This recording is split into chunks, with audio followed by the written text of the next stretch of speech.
بالله من الشيطان الرجيم. بسم الله الرحمن الرحيم.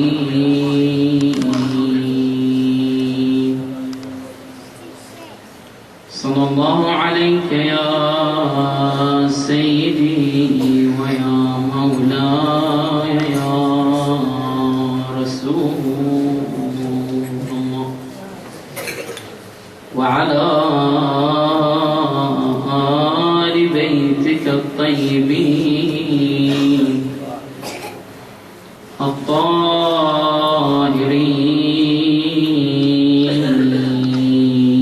المظلومين المشردين عن الأوطان. صلى الله عليك يا سيدي ويا مولاي يا أبا عبد الله، ما خاب سيدي من تمسك بكم، وأمن والله من نجا والتجأ إليكم. فيا ليتنا كنا معكم سادتي فنفوز والله فوزا عظيما. غريب يا مظلوم كربنا، هل المحرم فاستهل مكبرا، قد أوجع القلب الحزين وحيرا. وذكرت في مصاب آل محمد في كربلاء، فسلبت من عيني الكرى يوم مباني الدين فيه تزلزلت وانهد من أركانها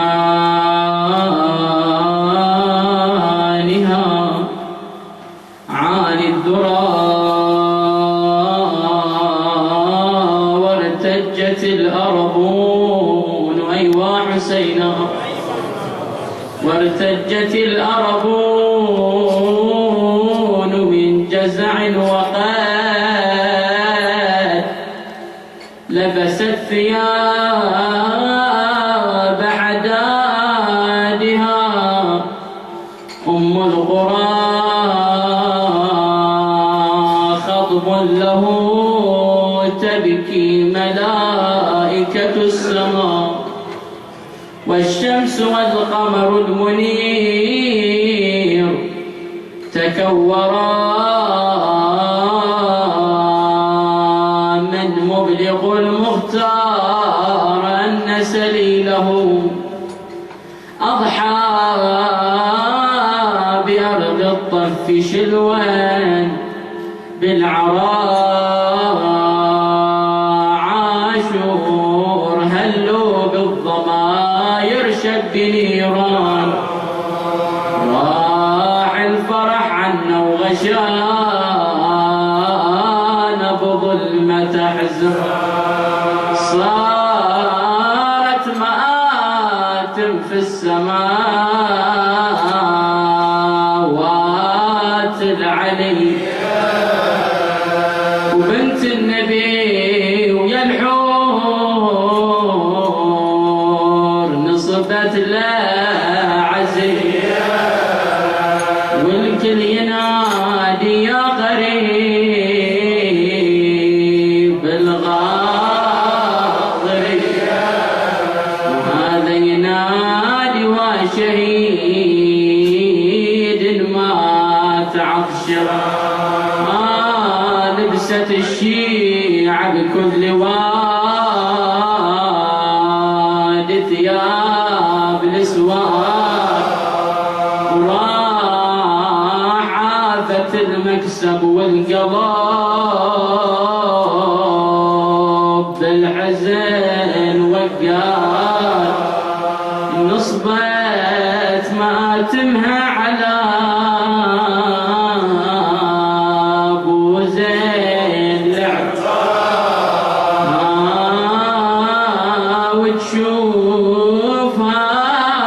وتشوفها لو طبت الماتم بزفره، وتشوفها لو طبت الماتم بزفره، وهذا يهل دمعه وهذا يجر حسرة. سافر ابو السجاد يقطع بيد البرود، قاصد للعراق وتركها موح شدود، خايف على اخواني انا من ايام عاشر، الله يعود لها المنازل قمر وعدنا.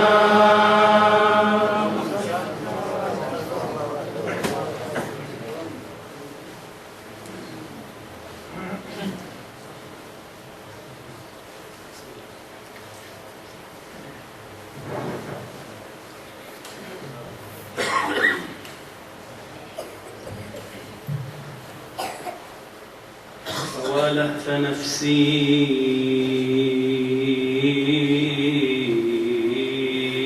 للحسين وما جنى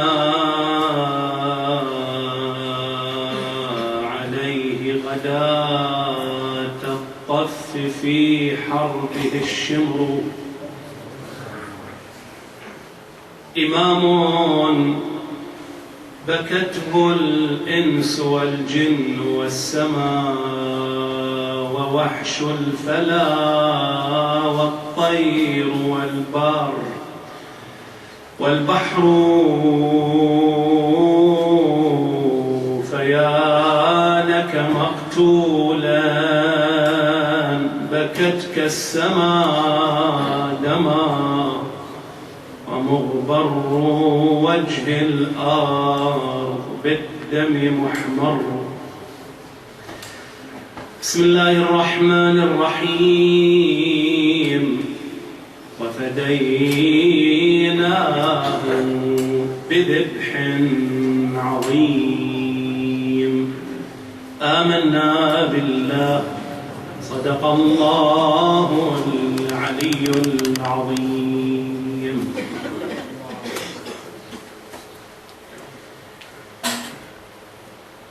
للآية الكريمة علاقة وثيقة بقضية كربلاء وبشخصية أبي عبد الله الحسين صلوات الله وسلامه عليه. هذه العلاقة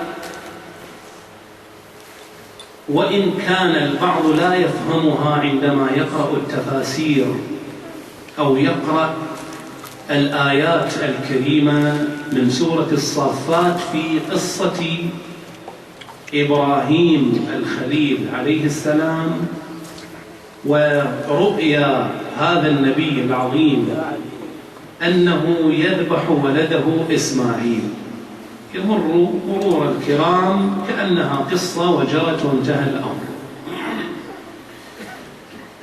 القرآن يقول وفديناه بذبح عظيم،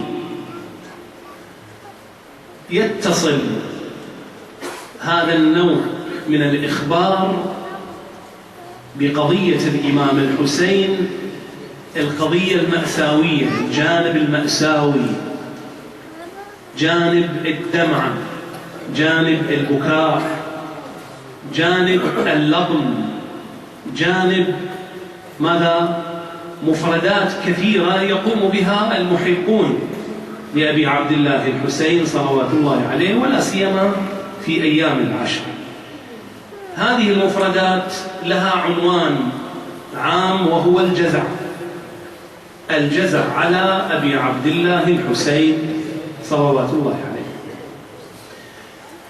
سنفهم كل ذلك من خلال عرضنا لثلاث جوانب، وأرجو التدرج معي حتى نصل إلى النتيجة. أما الجانب الأول، ما هي جهة العلاقة بين الآية الكريمة وفديناه بذبح عظيم وبين قضية الإمام الحسين صلوات الله وسلامه عليه؟ نحن نعلم بأن النبي إبراهيم عليه السلام رأى في المنام أنه يذبح ابنه إسماعيل. إني أرى في المنام أني أذبحك فانظر ماذا ترى. قال يا أبت افعل ما تؤمر ستجدني إن شاء الله من الصابرين. إلى هذا الحد نفهم من خلال الآية الكريمة وما قبلها. لكن الأئمة الأطهار صلوات الله عليهم لم يفتئوا في ذكر التفسير الباطني للآيات. فيذكر الشيخ الصدوق عليه الرحمة في كتابه الخصال، هذه الكتب الطيبة التي ينبغي أن تتواجد في بيوتاتنا، بارك والله. يعني هناك بعض الكتب لما تضعها في البيت تجلب لك البلاء. تدري ولا لا؟ فكرة خاطئة ضالة تجلب لك البلاء والتعاسة. وأكو كتب مثل الكافي من لا يعقله الفقيه، الخصال وغيرها من هذه الكتب الطيبة، هذه تجلب لك السعادة والخير والبركة من حيث لا تشعر. يذكر الشيخ الصدوق في كتابه الخصال وكذلك آماليه وكذلك في كتابه عيون أخبار الرضا. هذه الكتب الثلاث مضافا إلى الكاشاني الخبير المطلع وغيره، يذكرون في ذيل هذه الآية الكريمة وتفسيرها هذه الرواية الطيبة عن الإمام الرضا صلوات الله وسلامه عليه. الإمام الرضا يقول: لما أنزل الله على إبراهيم الكبش من الجنة فذبحه عوضا عن إسماعيل تحسر إبراهيم. لاحظ إلى أي حد صبر الأنبياء والأولياء. هناك مجموعة من الناس يرون البلاء نقمة عليهم ويعترضون ربما على الله، ولكن هناك مجموعة لا، يرون البلاء نعمة، يحمدون الله ويشكرونه على هذه النعمة، على هذا البلاء. يقول الله اختارني واصطفاني وابتلاني، لأن خير أشد الناس بلاء الأنبياء ثم الأمثل فالأمثل. فالنبي إبراهيم الآن سلم ولده، سلم ولده من الذبح، فتحسر إبراهيم، تحسر وتوجع قلبه. لماذا؟ لأنه فاته ذلك الحزن الذي يحصل في قلبه لو أنه ذبح ولده إسماعيل. الحزن هذا ما موجود الآن بالقلب، فتحسر. لماذا؟ لأنه فاته من الأجر العظيم بعدم ذبحه إسماعيل حتى يكون التوجع في قلبه، لأن كلما توجع القلب صار الأجر أكثر. فأوحى الله إليه. لاحظ من هنا التدرج. يا إبراهيم، أي خلقي أحب إلى قلبك؟ فقال يا رب ما خلقت خلقا، لأن الله أوحى إليه قال لنخلق فلان وفلان وفلان، ما خلقت خلقا أحب إلى قلبي من حبيبك محمد. صل وسلم على محمد وآل محمد. أوحى الله إليه يا إبراهيم هو أحب إليك من نفسك أم نفسك أحب إليك؟ فقال يا رب هو والله أحب إلي من نفسي.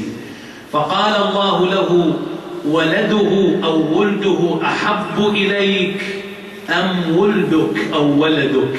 قال يا رب وعزتك ولده أو ولده أحب إلى قلبي من ولدي.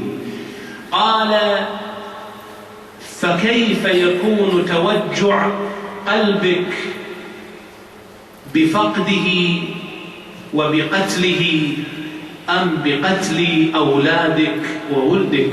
قال يا رب إن قلبي أشد توجعا بقتله، يعني قتل ابن ذلك النبي، من ماذا؟ من أولادي وأبنائي. فقال الله له، أخبره الآن بالوحي وقرأ عليه مصيبة الحسين بهذا المقدار. قال يا إبراهيم أما إن زمرة من أمته تدعي الإسلام ستقتل الحسين ظلما وعدوانا. لما سمع إبراهيم توجع وجزع لذلك. لاحظ اجعل هذه الكلمة بين أقواس. توجع وجزع إبراهيم لذلك. جزع إبراهيم لأنه سمع مقتل الحسين صلوات الله وسلامه عليه. فأوحى الله إليه إني فديت جزعك. ركز معي أخي، إني فديت جزعك على ولدك إسماعيل لو ذبحته بيدك بجزعك على الحسين المقتول ظلما. الإمام الرضا عليه السلام ختم هذه الرواية فقال الله تعالى وهذا معنى قوله وفديناه بذبح عظيم. سوف نعلق على الجزع. إبراهيم الذي هو أحد الأنبياء للعزم يجزع لقتل الحسين قبل أن يقتل الحسين. لاحظ صبر الأنبياء ما هو كما ذكرت لك، وهو يجزع لقتل الحسين. هنا طبعا إشكال بسرعة أنا ذكره وله عدة أجوبة أختصرها في جوابين. الإشكال أنه قول الله تعالى وفديناه بذبح عظيم ظاهرا شنو؟ أنه فدينا إسماعيل بمن؟ بالحسين. هنا إشكال. شنو الإشكال؟ الإشكال كيف يكون المفدى الذي سلم من القتل أفضل من المفدي، بينما المفدي الآن من هو؟ الحسين، والحسين حسب معتقدنا يفوق فضلا على الأنبياء بما فيهم أولو العزم صلوات الله عليهم. فشلون الآن الحسين يصير فدوة لإسماعيل، وإسماعيل أساسا ليس من أولي العزم؟ البعض من تمر عليه مثل هالرواية وهالإشكال قال يا جماعة خلونا من هالروايات، خلوها اضربوا بها عرض الجدار، لأنها تنافي حقائق بعد أو ضعيفة أو موضوعة أو من هالحكايات، بالتالي ارمي هذه الرواية. هذا هو الخطأ المنهجي. أو البعض يعبر أنه يرد هذه الرواية إلى أهلها، رد علمها إلى أهلها، لأن احنا ما ندري مفهوم هالرواية. لا، واقعا مفهوم هذا الخبر مفهوم بأتم المعاني. الجواب ما هو؟ الجواب إما لأن الرواية قالت فديت، الله يقول فديت جزعك على ابنك إسماعيل لو ذبحته بيدك بجزعك على الحسين. الله هنا عز وجل ما فد الحسين لإسماعيل، إنما فد جزع إبراهيم على ولده بجزعه على الحسين. إذا منتفية بانتفاء الموضوع أو لا؟ الحسين عندما يفدى لإسماعيل يعني يسلم إسماعيل فيذبح الحسين، يسلم إسماعيل بذبح الحسين، ما فدي الحسين لإسماعيل شخصا، إنما لأن إسماعيل سبب لخروج ذرية طيبة، منها الحسين، منها الإمام علي، منها فاطمة، منها السجاد، منها الباقر، منها الأنبياء اللي جاءوا من بعد إبراهيم من ذرية من؟ إسماعيل هو أبوهم. النبي الأكرم صلى الله عليه وآله جده قبل إبراهيم من هو؟ بعد إبراهيم من هو؟ إسماعيل. فلولا أن الحسين فدى نفسه لإسماعيل كان رسول الله. لو ذبح إسماعيل يكون رسول الله؟ ما يكون رسول الله. لو ذبح إسماعيل يكون علي موجود؟ تكون فاطمة الزهراء موجود؟ يكون الإمام الحجة الذي يملأ الأرض قسطا وعدلا موجود؟ كل ذولا ما موجودين إذا ذبح من؟ إسماعيل.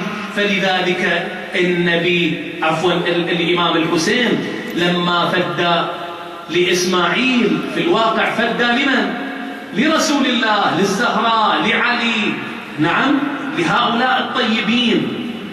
وهذا معنى قول النبي صلى الله عليه وآله حسين مني وأنا من حسين. وأنا من حسين إيش معناها؟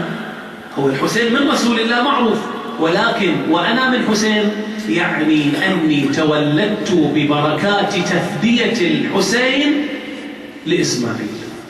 من هنا ينتفي الإشكال. زين، الآن نعود. الجانب الأول إذن ماذا؟ أن إبراهيم جزع على الحسين، وهذه علاقة الآية بمن؟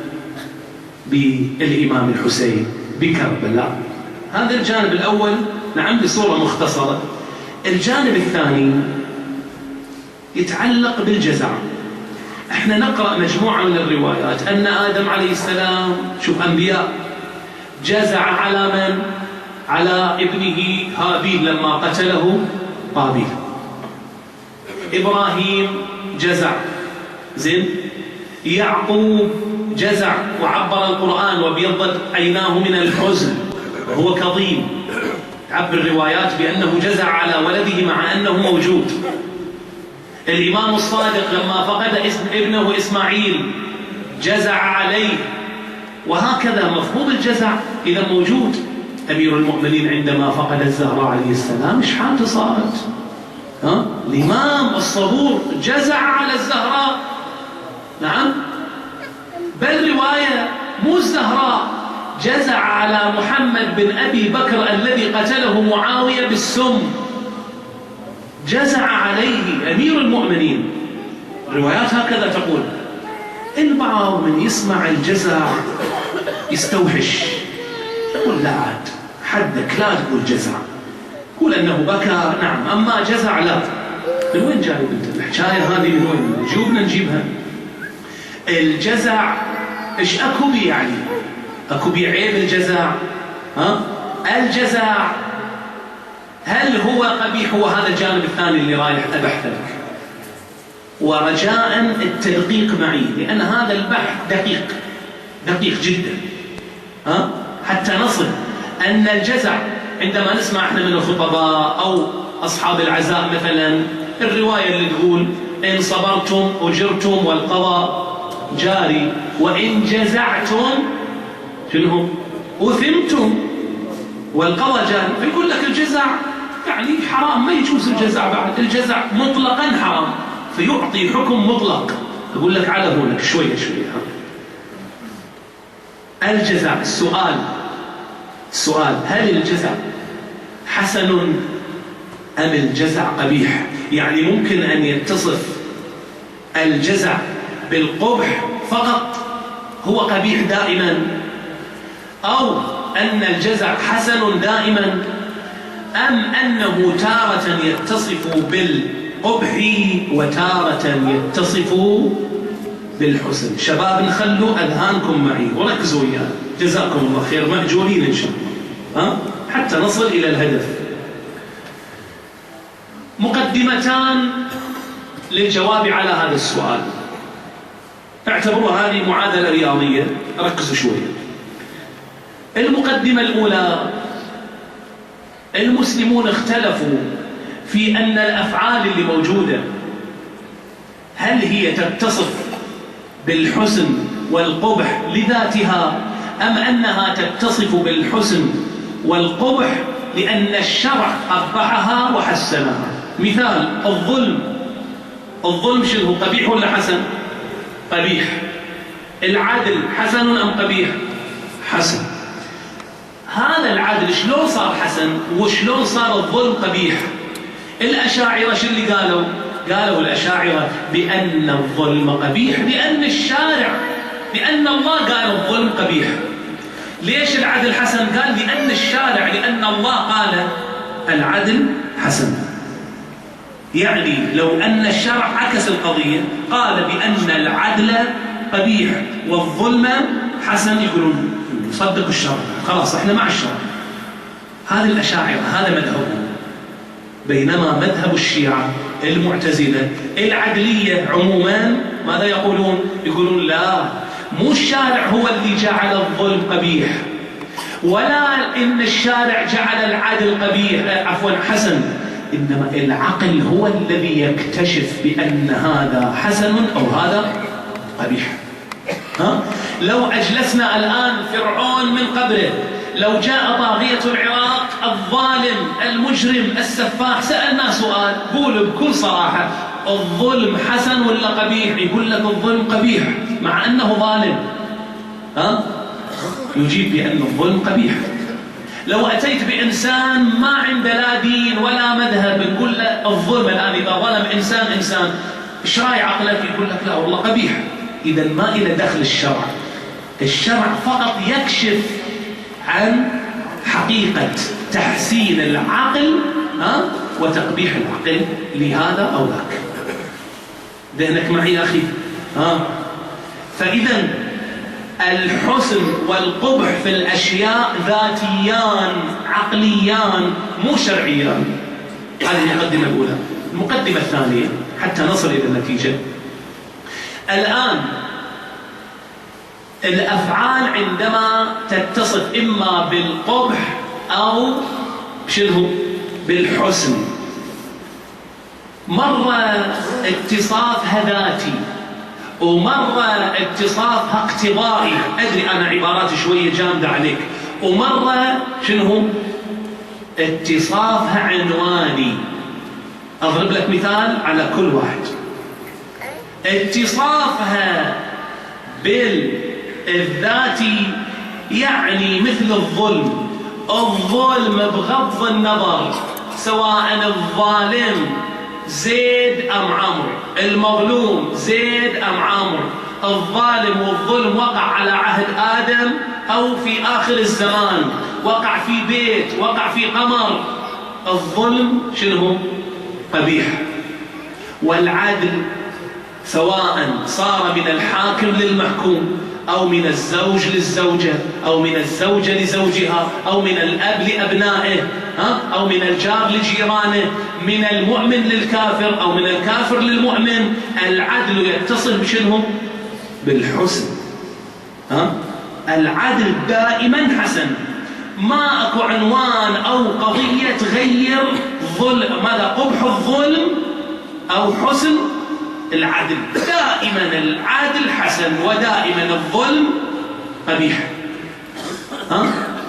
ما اكو مرة يعني ابدا على الاطلاق ما اكو لا في كتاب فقهي يقول لك والله الظلم حرام الا في الحالة الفلانية، ما اكو هالحكاية ابدا.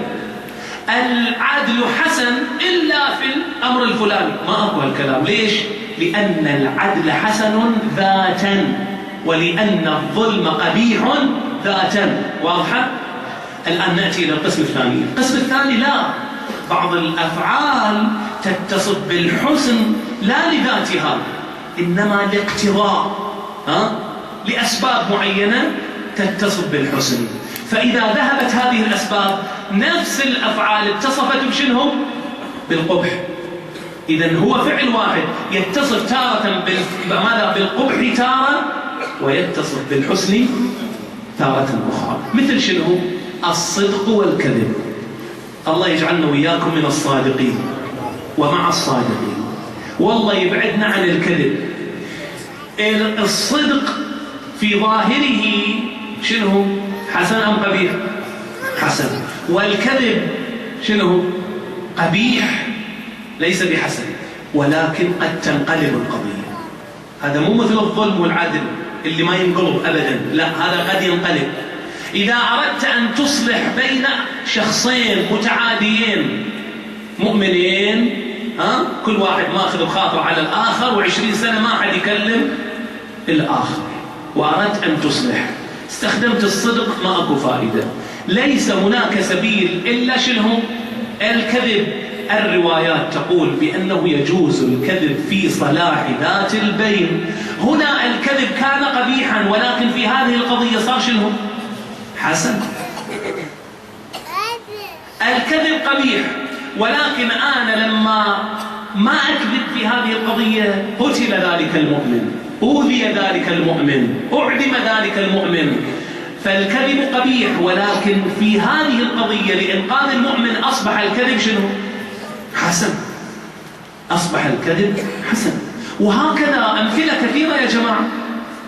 أنا أحترم فلان، أقوم له وأقعد له، لكن لما دخل هالمرة أبدا تمعرت في وجهه، نعم، وربما كلمته بسخط، وربما سببته أيضا. ليش؟ علشان أنقذه ماذا؟ من خطر محدق. لأن أكو أشخاص من يشوفوني أحترم فلان إما يؤذوني أو يؤذوه، فهو يفهمني وأنا أفهم. وهكذا كان يصنع الأئمة صلوات الله عليهم أجمعين مع بعض أصحابهم. بعض أصحابهم قد ما يسمحون لهم يدخلون بيوتهم، يقول له أنت فلان لا تدخل بيته. تمر سنة سنتين بعدين يقول له مرحبا بك. ليش طرده؟ حفاظا عليه من الظالمين، علشان الظالمين من يشوفونه يدخل على الإمام شنو؟ يقتلوه، يسجنوه. فإذا هذا مثال. مثل شنو؟ افرض عنوان السب، عنوان الشتام، عنوان اللعن هو في ماذا؟ ربما ظاهره قبيح، ولكن قد يكون حسن ومأجور فاعله في بعض الأحيان. لاحظ؟ إذن هذا العنوان وهو الكذب، أو عفوا حسن الصدق وقبح الكذب، ليس من ذات الصدق أو ذات الكذب، إنما لاقتضاء معين. هذا القسم الثاني. القسم الثالث ما هو؟ القسم الثالث هو حسب العناوين، يسمونه الحسن والقبح العنواني. مثل شنو؟ مثل الضرب. الآن الضرب لما واحد يسمع فلان ضرب، أحيانا أضرب فلان سواء ولدي مثلا أو تلميذي، أضربه ماذا؟ للإيذاء. يعتبر قبيح الضرب هذا ولا لا؟ قبيح. ولكن مرة أضربه ماذا؟ للتربية، أضربه من أجل أن يتربى، من أجل أن يتهذب، من أجل أن يتأدب. الضرب هذا أصبح شنو؟ حسن، مو قبيح. ولذلك يلتفت الآباء لا يضربون أولادهم تشفيا، إنما تأديبا، فيكون ضربهم حسن. أما إذا كان من أجل التشفي فهو قبيح. إذن حسب عنوان الضرب. الآن نجي إلى الجزاء. الجزاء الآن بأي قسم تخليه؟ البعض رأسا يقول لك لا، الجزع قبيح بحد ذاته قبيح، وإن جزعتم أثمتم والقضاء جاري. الجزع في كل وقت ماذا؟ قبيح. يقول له أنت مشتبه. لماذا؟ لأن الدليل قائم على أن هناك عظماء أنبياء جزعوا. هل الأنبياء يفعلون القبيح؟ إذا كان الجزع قبيح بذاته النبي ما يصنعه ولا مرة في حياته ولا لا؟ بينما النبي آدم جزع، النبي يعقوب جزع، النبي إبراهيم جزع، الإمام الصادق جزع. إذا الجزع موجود في حياة الأنبياء، فالجزع ليس دائما قبيحا، إنما أحيانا يكون قبيحا وأحيانا يكون حسنا، فيكون من القسم الثاني وهو الحسن والقضاء، عفوا والحسن والقبح الاقتضائيان أو الاقتضائيين. زين؟ مثل الصدق والكذب. الصدق قد يكون قبيحا وقد يكون حسنا. الجزع واحد بس شوية انشمخت سيارته شال الدنيا وما قعدها. ها؟ شلون الله؟ وفعلا هذه حادثة ترى يا جماعة، حادثة. واحد فعلا شال سيارة جديدة شوية بس، ها؟ جاء طفل وأخذ شمخ بسيط، وإذا أرسل لي رسالة يقول الله يعني يعذب عباد المؤمنين، الله يبتلي عباد المؤمنين المصلين الصائمين. وش صاير؟ شنو يعني؟ فاقد أنت 10 من أولادك، رايح على راسك البيت، محتاج كل أملاكك، هو شمخ بالسيارة هالشكل بعض. ها؟ هذا الجزع قبيح، ولكن الجزع على من يستحق الجزع عليه هو أمر حسن. ومن هنا نأتي إلى الجانب الآخر أو الأخير ونختم، وهو أن الجزع على الحسين عليه السلام من أي قسم؟ هل الجزع على الحسين حسن أم أن الجزع على الحسين قبيح؟ إذا كان الإمام الصادق يجزع على ولده إسماعيل، فمن إسماعيل عند الحسين؟ إذا كان إبراهيم يجزع على ولده إسماعيل في فترة من فتراته، فمن هو إسماعيل بالنسبة للحسين؟ إذا كان آدم يجزع على هابيل، من هابيل بالنسبة للحسين؟ فالجزع على الحسين ليس فقط أمرا جائزا يا أحبتنا، إنما هو أمر راجح فيه الثواب الجزيل، ونحن مأمورون بالجزع. جدر الجزع يعني شنو؟ الجزع عدم الصبر. واحد يصاب بمصيبة يقول إنا لله وإنا إليه راجعون، ولكن مصيبة الحسين مو إنا لله وإنا إليه راجعون وانتهى الأمر وتكتب يدينك، إنما هناك برنامج معين تقوم به تجاه هذه المصيبة العظيمة. وهذا ما تدل عليه الروايات المستفيضة. لما أقول لك مستفيضة يعني مو روايات آحاد واحد يردها بسرعة، لا، مستفيضة قريب من المتواتر، يعني لا يمكن أن تكذبها. خذ هذه الروايات، شوف الجزع على الحسين عليه السلام، علشان احنا نرد على هؤلاء الذين يقولون بأن البكاء ما ينبغي يعني يكون بهالإزعاج والضوضاء، الحج فلان يرفع صوته يبكي شوية شوية. عجيب والله العظيم هذه الأفكار. بكاء بهدوء شلون يصير يعني؟ هذا شلون يصير بكاء بهدوء؟ البكاء على المؤمن العادي مستحب. بكاء يعني رفع الصوت، مو فقط الدموع تجري، إنما رفع الصوت. شق الجيب جائز، جائز في فقد الأب، نعم، وفقد الابن أو فقد الأخ. بعض المجموعات يجوز شق الجيب، فكيف على الحسين صلوات الله وسلامه عليه؟ اسمع هذه الروايات. الإمام الصادق عليه السلام يقول كل الجزع والبكاء مكروه إلا الجزع والبكاء على الحسين صلوات الله عليه. مسمع كردين هذا من أصحاب الإمام الصادق يدخل على الإمام الصادق يقول للإمام الصادق زرت الإمام الحسين، هنيئا للزوار، زرت الحسين؟ قال له والله أنا رجل معروف ومسلط علي الأنظار من قبل هؤلاء، فبس أتحرك رأسا أخذوني. الإمام الصادق لم يسكت، ولو وجد الإمام الصادق بعلمه المحيط لو وجد أمرا غير البكاء والجزع لذكره بعد الزيارة. قال له الإمام الصادق: اسمع، هذا إلك وإلي وكل مؤمن ومؤمنة. يقول للإمام الصادق، يقول لك ولي، لما قال له اعتذر يعني عن زيارة الحسين، قال: أفتذكر ما أصيب به الحسين؟ بما أصيب الحسين؟ والله سؤال فعلا يوجع القلب. أتذكر ما أصيب به الحسين؟ أتذكر ما أصاب الحسين؟ قال له الراوي: نعم. قال له الإمام: اسمع الرواية: أفتجزع لذلك؟ قال: إي والله، حتى يرى أهلي أثر ذلك علي فأمتنع عن الطعام والشراب أياما. فقال له الإمام، شوف ما قال له لا والله لا تجزع، ترى الجزع مو زين، نعم إن جزعتم أثمتم، أنت فقط عليك تقول إنا لله. أفتجزع؟ قال: إي والله. فقال له الإمام: رحم الله دمعتك، أما إنك من الذين يدعون بالجزع عليهم. أنت من أشخاص قلة من اللي يجزعون علينا. ثم بشره قال: أما إنك، وهذه بشارة لك يا مؤمن أنت من أول ليلة، أما إنك سترى آبائي عند موتك وهم يوصون ملك الموت بأن يهون نزع روحك منك. ثم قال عليه السلام: وما وراءك من البشارة أفضل، وإن ملك الموت يعطف عليك ويرق عليك وأشد رحمة بك من الأم الشفوقة بولدها.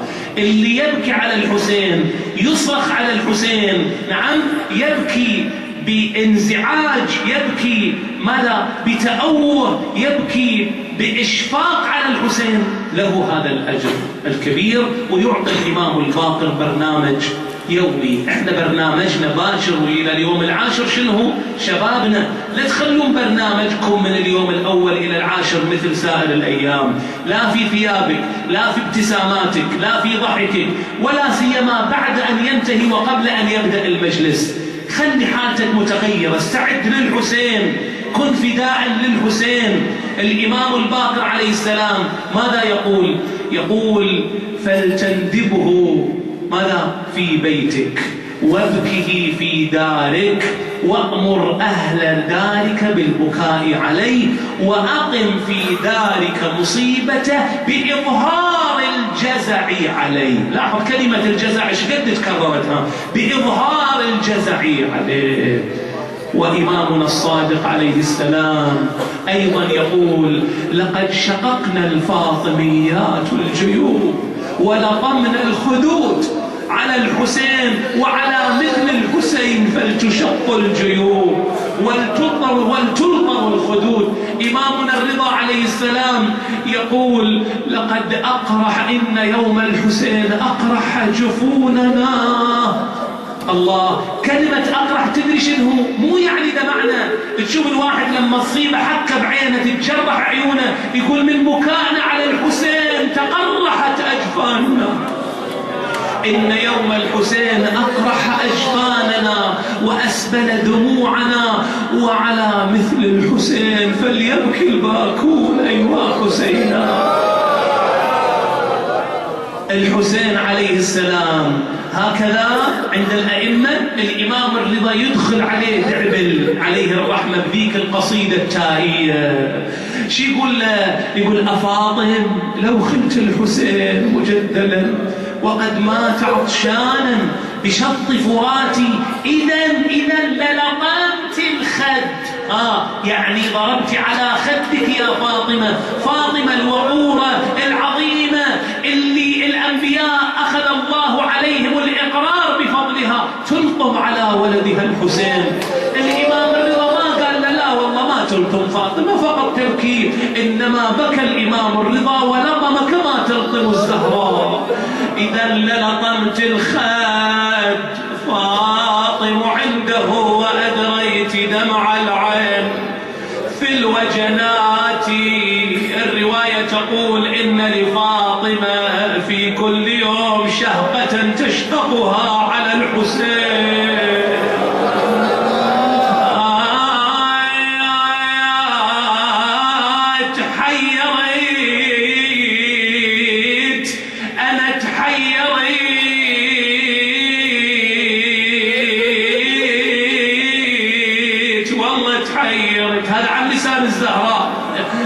أنا تحيرت يا حسين بمرأيك يوم انفجعني بيك دهرك. أنا جيتك من الجنة أنظرك شفتك قلت لله صبرك. الزهراء حضرت كربلاء لذلك نقول أنا جيتك من الجنة أنظرك. حضرت ورأت الحسين جثة بلا راس. أيوة حسينا أنا شفتك قلت لله صبرك فوق الثرى محزوز نحرك وخيول ومية تدوس صدرك. والله خيول ومية تدوس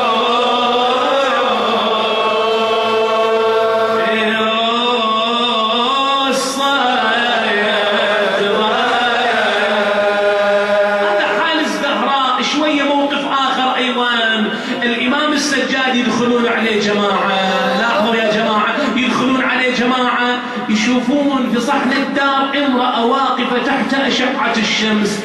دخلوا قالوا سيدنا عاد هالأمة هذه شوية اعفوا عنها معاقبها تحت أشعة الشمس. فدمعت عينا الإمام قال هذه ليست أمة إنما هي زوجة الحسين الرباب.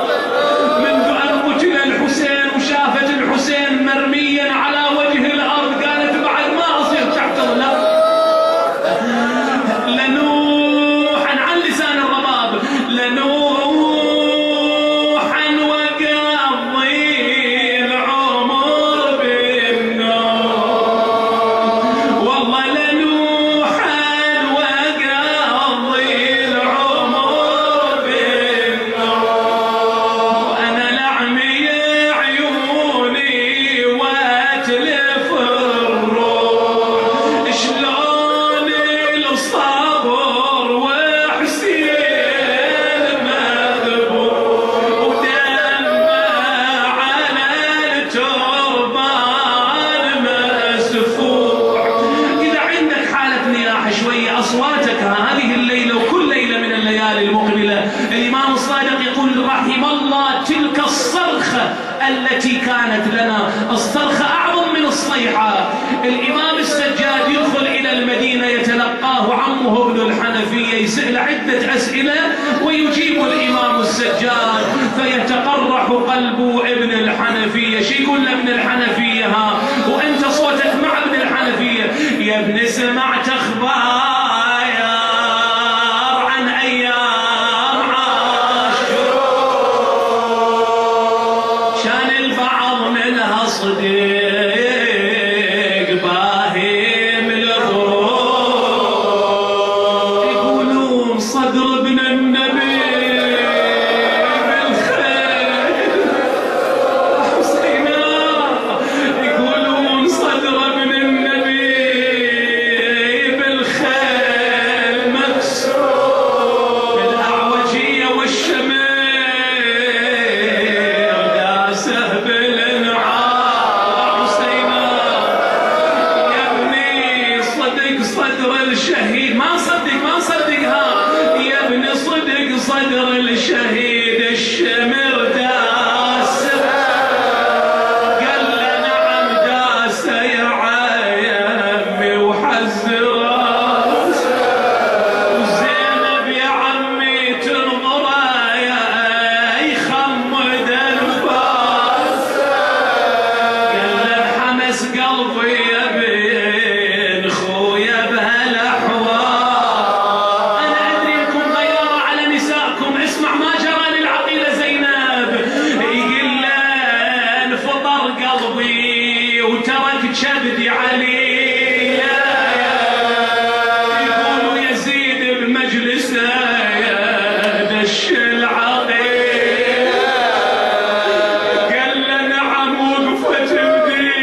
وتطبق الدور والأرجاء والسكك يا الله. اللهم صل على محمد وآل محمد. إلهي بجاه الحسين، بحق دم الحسين، وبحق أضلاع الحسين،